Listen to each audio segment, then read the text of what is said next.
All right, good morning, everyone. I want to thank everyone for being here. Budgets are a statement of values.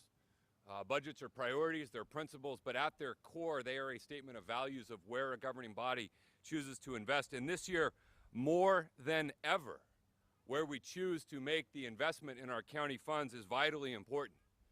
COVID, while not creating the inequities in our society, has most definitely exacerbated them. And it is time as a county that we make a clear and compelling statement that we are here to address the challenges that folks are facing in response to COVID, and that we're here to take action. In the lead up to the budget, I listened intently to the community. I listened intently to our evening budget hearing where people spoke and shared and talked about what's needed, but I also listened in smaller groups, in Zoom meetings, in one-on-one conversations. I listened to the parents that are struggling to figure out how they're going to make their way economically through this. The same parents who are struggling to figure out how are we going to make sure our kids have access. I listen to folks that are having a hard time making rent and making ends meet. I listen to communities who need their government to speak to them in the language at which they are most comfortable. And so we're here today to announce some budget proposals, some changes that will be considered by the Board of Supervisors this afternoon that I believe will fulfill immediate service and program needs of our community to improve the health and well-being, but that also have the potential to begin to lay the foundation to build back better, to tackle issues of equity, of opportunity, to tackle basic issues of fairness. If approved this afternoon, these changes will make a strong step forward as a county to meeting the need of our community. I'm going to briefly walk you through the most significant changes we're proposing, and then primarily today I want you to hear from the community for why these are needed and why they're important. We have four budget change letters today that total just under $50 million of additional investments on top of what's in the budget that I believe are important. The first is around issues of equity surrounding language. We must proactively help vulnerable communities overcome barriers and tear down roadblocks to making county government more accessible. We saw just the other night in our evening budget hearing the challenges we run into in communicating to folks. And no matter what language you are most comfortable in, you are still a part of our community, and you still need to have your county government serve you. And so we're proposing $5 million be dedicated for culturally competent translation services in the threshold languages to make sure that everything we do as a county is accessible to the vast majority of our residents. I mentioned earlier the challenges we have with the digital divide. You know, it's great to say, well, every kid, if they're going to go back remotely, just get on your MacBook Pro with your high-speed Wi-Fi and zoom in with your teacher. But the simple fact is that's not a reality for a significant number of San Diegans. And I want to commend our public schools for doing a great job to make Chromebooks available to students, and that is an incredibly positive step forward in breaking the digital divide. But that Chromebook might as well be a brick if it is not connected to the internet. And we are proposing $10 million to create a program in partnership with the San Diego County Office of Education and philanthropic entities to ensure that up to 50,000 families who otherwise might not be able to afford internet connectivity can do so to help facilitate their kids being able to learn in this distance learning environment. I want to praise and thank the San Diego County Office of Education. They've been at work tirelessly with our internet providers, Cox, Spectrum, and Verizon, to make discounted rates available. We need to help get that last mile to make sure every kid has the opportunity to learn. Income replacement, there are a lot of individuals living and working in our community, and if they come down with COVID, or if they've been in close contact and have to quarantine, that may not be financially viable for them. I believe there's even some reluctance in some communities to get tested because they don't want to know. Because if they had to isolate and choose between, do I put food on the table for my kids or do I do what the public health needs me to do? We don't want any family to be in that situation, and so we're calling for $2 million of income replacement assistance for individuals who might slip through the cracks in available state and federal programs. When it comes to housing and community development, as a county and as a state and as cities, we did a lot to try to hold off evictions and foreclosures. But this was not something that was sustainable. And we need to take immediate action now to help people who are housed stay safe, stay healthy in their homes. We don't want people losing their homes because of the economic impacts of COVID. And so in partnership with Supervisor Cox, I proposed $24 million in rent relief funds to help those who need it most. People are struggling to make ends meet, and we don't want anyone losing their home because of what we're going through. We're also calling for $1 million to expand legal support for tenants to help them stay in their homes, to help negotiate agreements with landlords and tenants, to try and find a way where we don't have individuals who are losing their homes. In the same spirit of not wanting people to become homeless, we want to help those folks who are homeless now find permanent housing.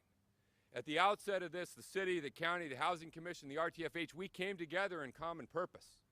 We came together with a need to act, and we moved at a swiftness rarely seen in government to stand up the convention center where over 1,000 of our unsheltered San Diegans have been able to have a safe environment. But the convention center is a temporary solution. We have the opportunity in front of us to find permanent housing solutions for hundreds of these folks. The city, the county, they've come up with hundreds of millions of dollars to acquire motel rooms and convert them into permanent supportive housing, but the county needs to step up and ensure we're providing the mental health and drug treatment services, and we're proposing $5.4 million to support these services to provide permanent supportive housing and break the cycle. And then finally, we know we have work to do surrounding our environment. We're making progress with issues around water quality testing. We need more. But I believe that now is the time we need to invest in doing everything we can to provide more energy opportunities for folks. And so we're calling for establishing a $620,000 pilot program to waive the fees for residential wind projects, EV charging systems, energy storage, which is a vital component of stabilizing our grid and smoothing it out, and upgrades. This has the opportunity to help reduce the burden on our energy grid, make it more stable, but also create a lot of good San Diego jobs in facilitating the installation of these programs.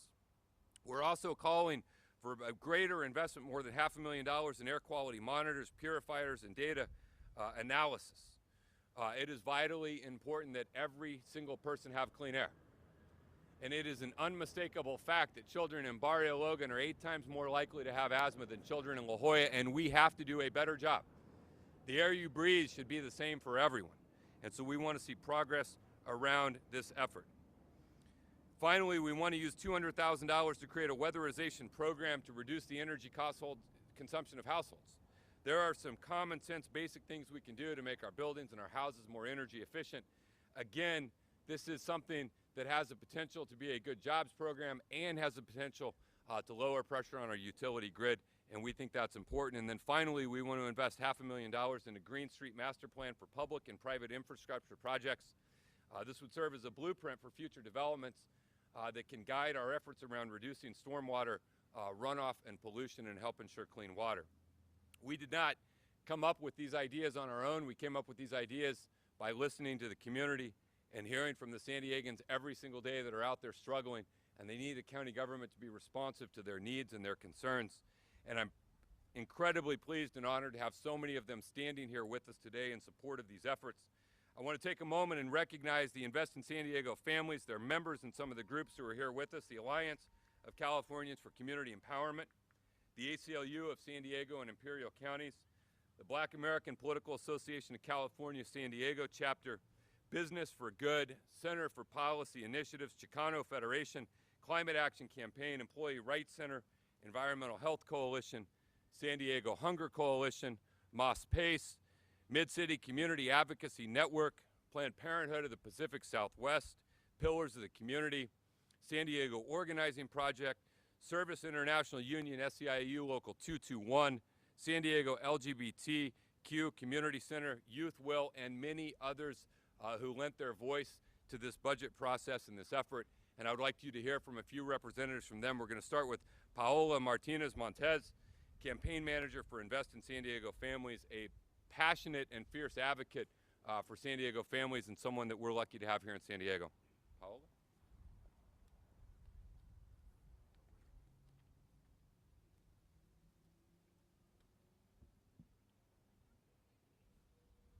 Thank you, Supervisor Fletcher.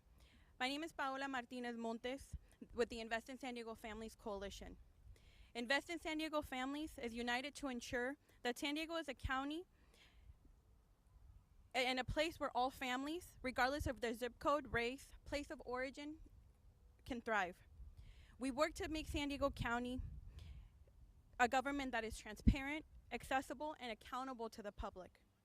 To create this reality, our coalition of 16 community, labor, and faith-based organizations work together to challenge the county to invest in programs and solutions we need. We have organized and advocated together for over 6 years with the goals of transforming our county into one that values our lives over credit ratings. This year, faced with unprecedented challenges, our coalition partners worked to mobilize hundreds of community members across the county. We created a set of demands that would help build an equitable budget and address the information, health, and economic hardships faced by people, especially Black and brown people, during this unprecedented pandemic. We advocated for the creation of a COVID-19 regional task force. We sent hundreds of emails, spoke at numerous board meetings, and have met with supervisors and county staff. We have been pushing consistently for investments that ensure people can know more about how their tax dollars are being spent, that allow for better outreach in many languages, that rehabilitate our youth rather than punish them, and that prioritize economic assistance for the hundreds of thousands who've lost earnings and don't know how they'll pay their rent. Yet despite the work of our coalition partners and despite the hundreds of community voices that have been highlighting their needs, the county's proposed budget missed the mark. The proposed budget failed to meet the moment. And today, we are here in support of the change letters brought forth by Supervisor Fletcher and the joint letter with Supervisor Cox, proposing $24 million in rental assistance and $1 million in tenant counseling. We stand together with Supervisor Fletcher, who through action is showing he's listening to his community. A community pleading for assistance to pay their rent, who need access to life-saving information from county in their native languages, and are proposing internet access for communities to engage in distance learning. Our coalition will stand with supervisors committed to center and address the needs of Black, Indigenous, and people of color in this county who have historically been marginalized and who the social, economic, and health crises of this region continue to disproportionately impact. Today, we're asking the board, this board of supervisors, to join Supervisor Fletcher and our community in moving our county to a path of justice and vote in support of the proposed amendments. Thank you.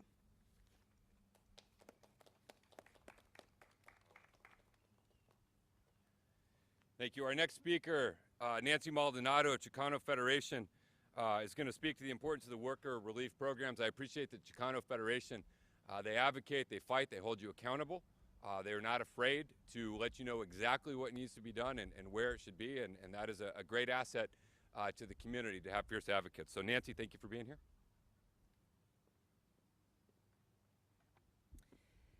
Thank you, Supervisor Fletcher, for having us here today. We appreciate your leadership in bringing forward proposals that will help ensure a more equitable recovery. Today, our Board of Supervisors will be voting on a budget that will impact the lives of all of us here in San Diego County.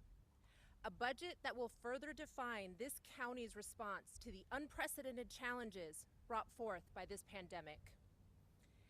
Saying that this pandemic has brought many inequities to the forefront is not enough. Now it's time we do something about them. Our communities have had to live with these inequities for far too long.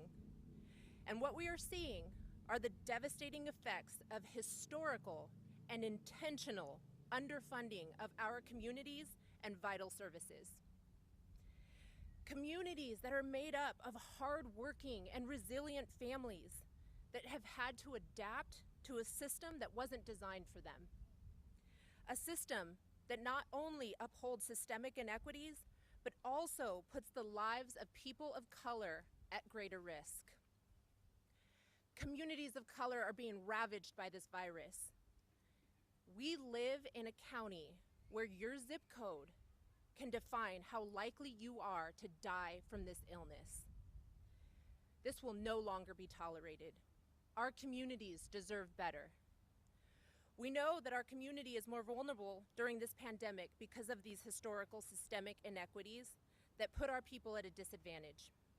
Whether it's a lack of affordable housing, lack of access to health care, or the overrepresentation in high-contact, high-risk jobs. For many in our community, working from home is not an option.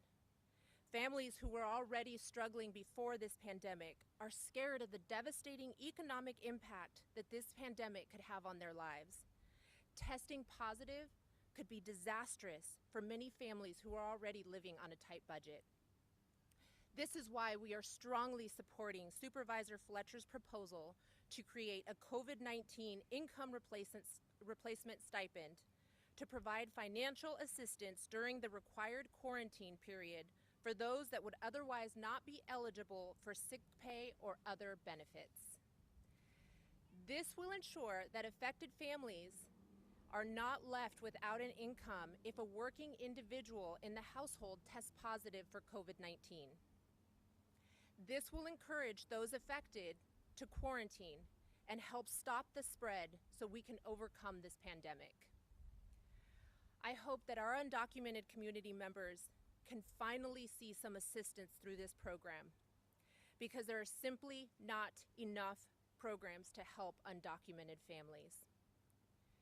Currently, there are countless workers doing essential, high-risk jobs who are undocumented. We rely on them. We need them. Yet, we continue to deny them assistance. Our county can and should step up and help these families because it's the moral thing to do. We also strongly support Supervisor Fletcher's proposal to allocate $24 million towards rent relief and $1 million towards tenant counseling. Eviction moratoriums are coming to an end, and we need to do everything that we can to help ensure that people remain in their homes. It's not only the right thing to do, but it's essential to our public health. These proposals are a step in the right direction. We know there is still a lot of work left to do. Our recovery needs to be equitable, and our County Board of Supervisors needs to put the needs of our communities first.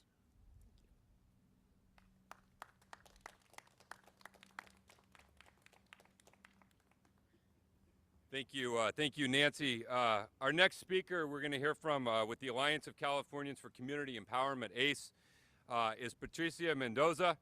She's going to speak about why the rental assistance program we're bringing forward is needed now more than ever.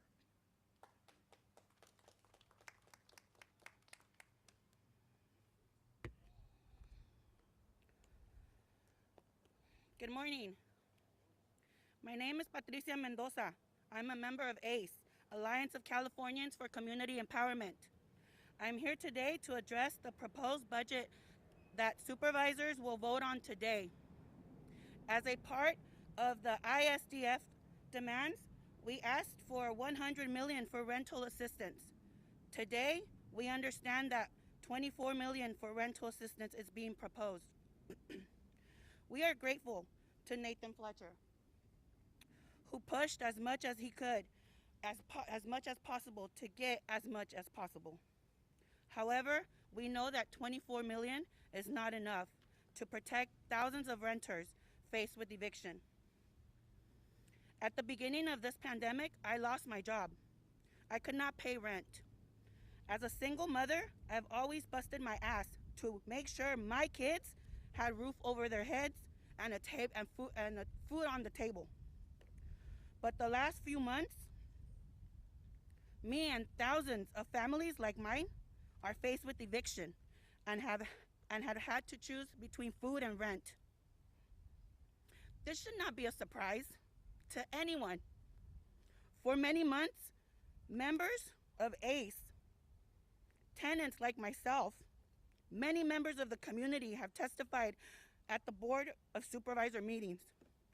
Alongside ISDF, the Invest in San Diego Families Coalition, we have told supervisors that many of us, families, tenants, seniors, are suffering right now. We told the supervisors that we are struggling to feed our children.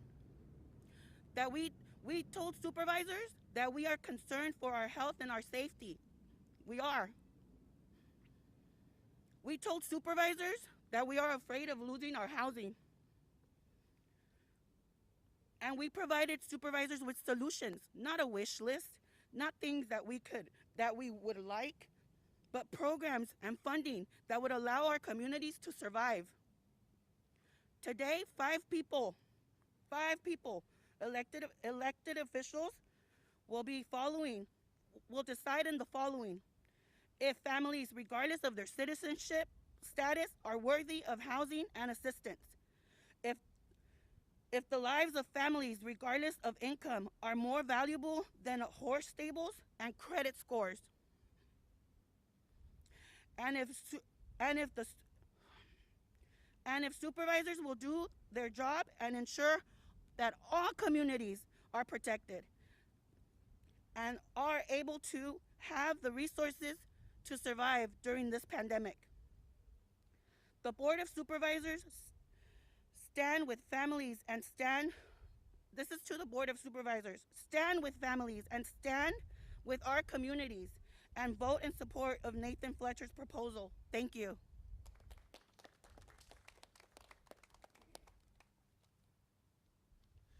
Our next speaker, co-director of the Climate Action Campaign, Matthew Vasilakis, is here to talk about why investment in programs and efforts to reduce the strain on our energy grid and ensure a more renewable future are important. Matthew?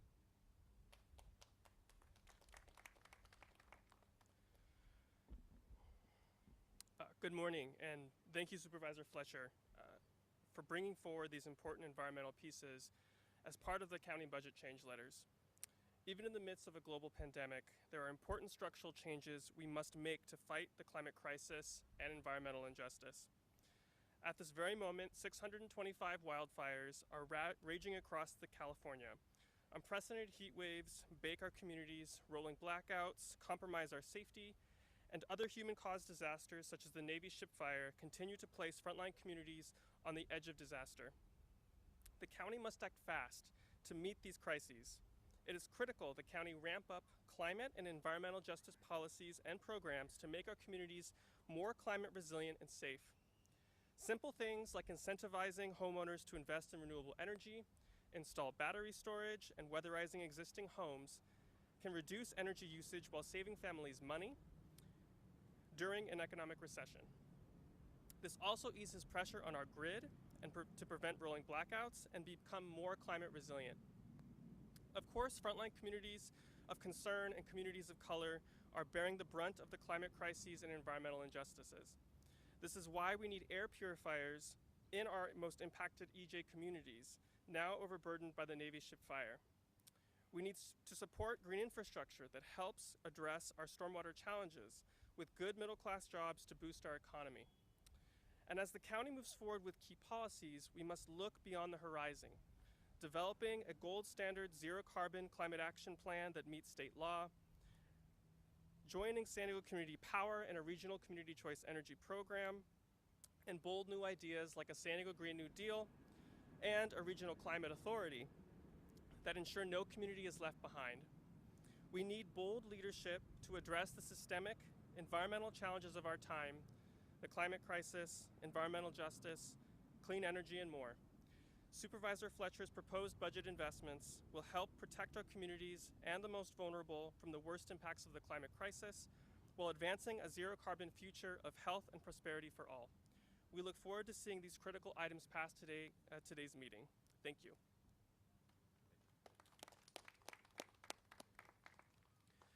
Next, we will hear from Marwa Abdallah with Mas Pace to talk about the importance of language translation services of public documents, applications, information, and communications. Marwa?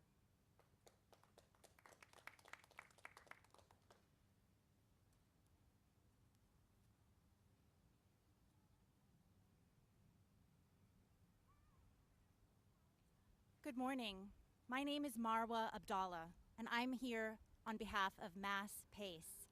I live in the Board of Supervisors, District 4, and I am part of the Invest in San Diego Families Coalition.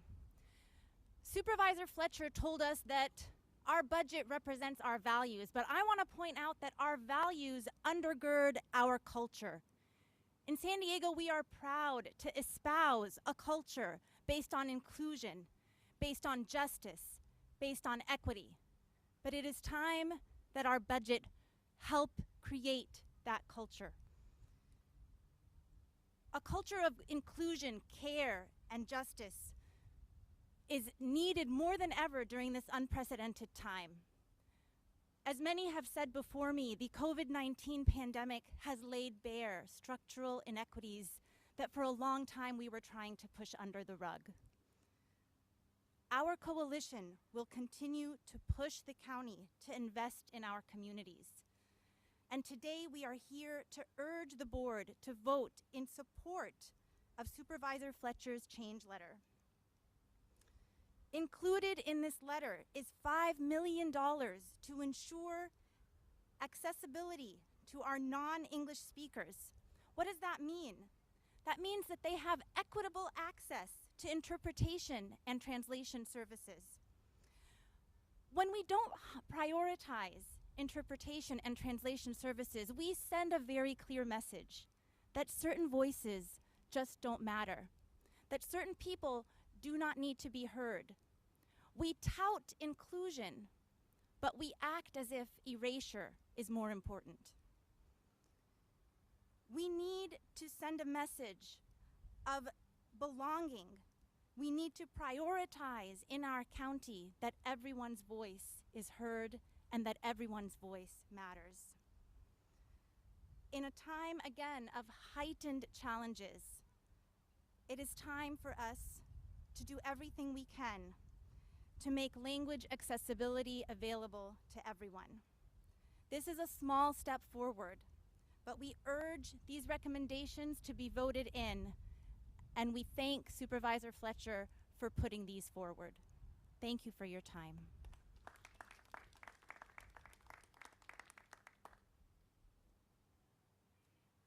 Our final speaker today is the president of SEIU Local 221. His workers are on the front line of our region's response to the pandemic and do an incredible job. I value and appreciate our county workers.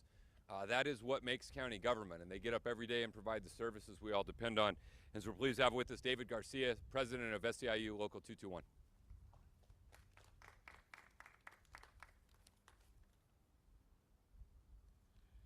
Thank you. Good morning. My name is David Garcia. I'm president of SEIU Local 221, representing about 11,000 county employees. We are pleased to stand with our partners in the Invest in San Diego Families Coalition to support Supervisor Fletcher's proposed changes to the budget. SEIU members serve many families that are struggling in San Diego and are now devastated by the impacts of the COVID crisis.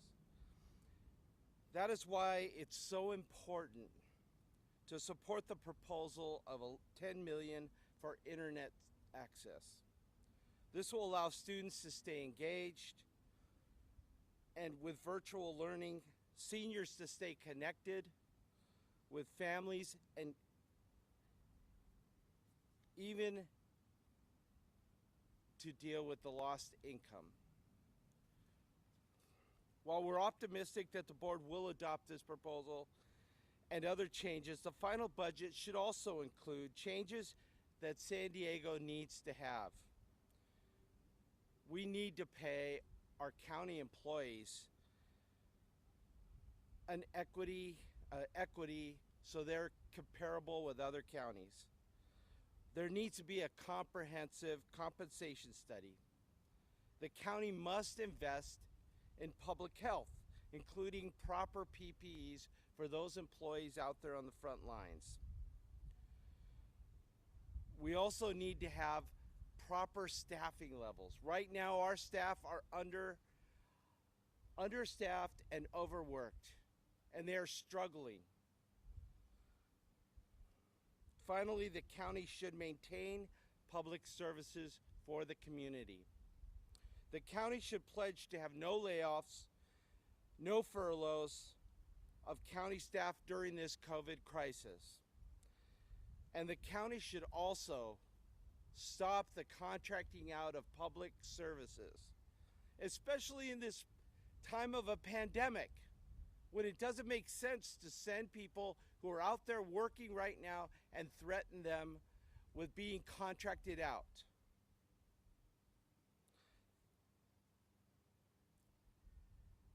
I just want to thank, Supervisor Fletcher and my fellow speakers. We urge the board to adopt a budget that truly invests in San Diego families and our communities. Thank you. Thank you, David, and thank you to all of our speakers. In closing, I just want to say that the changes we're bringing forward do not reflect all of the needs of our community. They don't reflect everything that the group standing before you wanted to see in this budget. And we will continue to fight for all of those items and for all of those issues, but they reflect the step that I believe we can take now and that we must take now. A step in the right direction, a step towards a more equitable, a more just, a more fair San Diego. And so I appreciate all of their work, and whatever happens today, we have a lot of work left ahead of us, and we have a lot of issues and challenges that we need to tackle. And I want to thank all of the groups here for what they do in really representing and feeling the soul and the essence of those folks that are out there, those folks that often feel unheard, often feel unrepresented, often feel as if they don't have a voice. Well, they do have a voice. And I hear their voice, and that's why we're here today. So thank you all very, very much. We'd be happy to take any questions if there are any.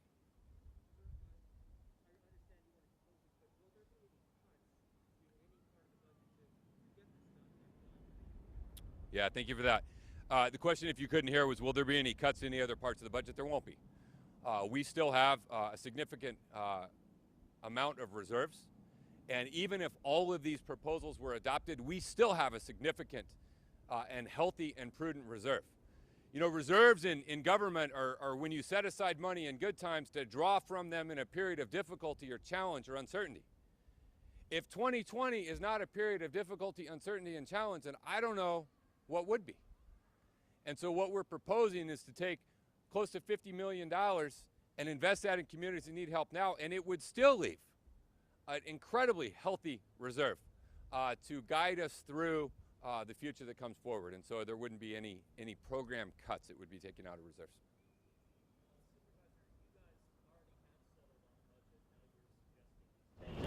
I think some of your fellow supervisors are also suggesting some changes. Why didn't you guys think about this before now? I mean, like climate change, translation, those things aren't because of the pandemic. Well, I disagree with the premise of the question. We didn't settle on a budget. There was a budget proposed by county staff. That budget gets proposed, and then supervisors have the opportunity to give input on what they would like to see added. That's what we're doing here today. Yeah, that's okay. Yeah. Yeah, we've thought about that. I've asked about that. We've looked into that. Our board has taken a series of steps over the course of the last year and really over the course of the last decade to increase our investment in fire services. A number of pretty substantive actions. I want to thank Supervisor Diane Jacob, who's really led the effort over her tenure on the board. I think that there's certainly always more that we can do, but we think we're in a position of being generally well prepared for that. And there's a real concern about the fire season we're heading into. We're not even at the peak danger at this point, and so we're going to have to continue to monitor and assess that. Any other questions? All right, thank you all very, very much for being here. And folks are available for additional, if you have additional questions, we'll be available. Thank you all.